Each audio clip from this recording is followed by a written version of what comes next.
रायजोआव माखासे दाननि उनाव मैया गोख्रों बार अखाजों लोगोसे सारन्थाइ गावनाया सुबुंफोरखौ गिखांहोनाय खालामदों। नंगौ, मैया थांनाय मोनानि समाव रायजोनि गुबुन गुबुन जायगाफ्राव गिथावनायै फैनाय बार अखाजों लोगोसे गोख्रों सारन्थाइ गावनाया सुबुंफोरनि खहा लाबोदों।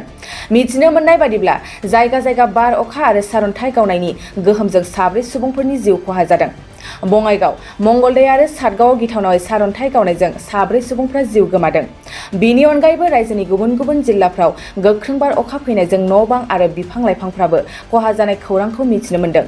गुबुन फारसेथिं बोथोर बिफाना फैगौ 18 मार्चसिम आसामाव गोख्रों महराव बार अखा आरो सारन्थाइ गावगोन होननानै सुबुंफोरखौ सांग्रांथि होदों।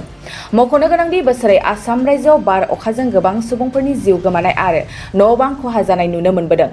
बेबादिनो अखा बोथोरनि खाथि नोजोराव मैयानिफ्राय रायजोनि गोख्रों बार अखा फैनायखौ नुनो मोनदों आरो जागायजेननायावनो सुबुंफोरनि फारसे खहा लाबोदों।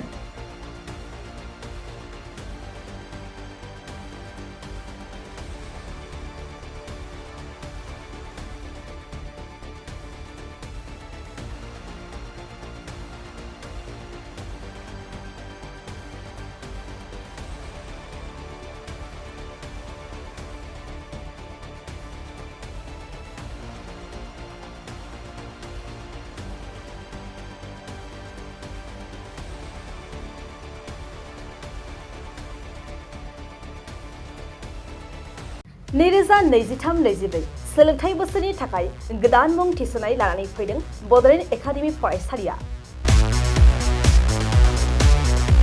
क'क्राझार जिल्लानि तिरियालियाव थानाय बर' बिजोंनि बड'लेण्ड एकाडेमिया दायो केजिनिफ्राय 9 थाखोसिमनि गोदान मुं थिसननायखौ लागासिनो।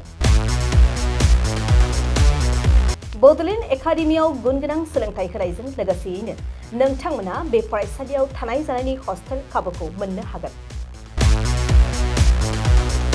बेजों लोगोसेयैनो बे फरायसालियाव एक्सट्रा टिउसन आरो इंलिश स्पिकिं कर्सखौबो फरायसाफोरनो होनाय जायो। गोसो गोनां फरायसाफोरा मुं थिसननायखौ बाङाय बेसेनावनो मोननो हागोन।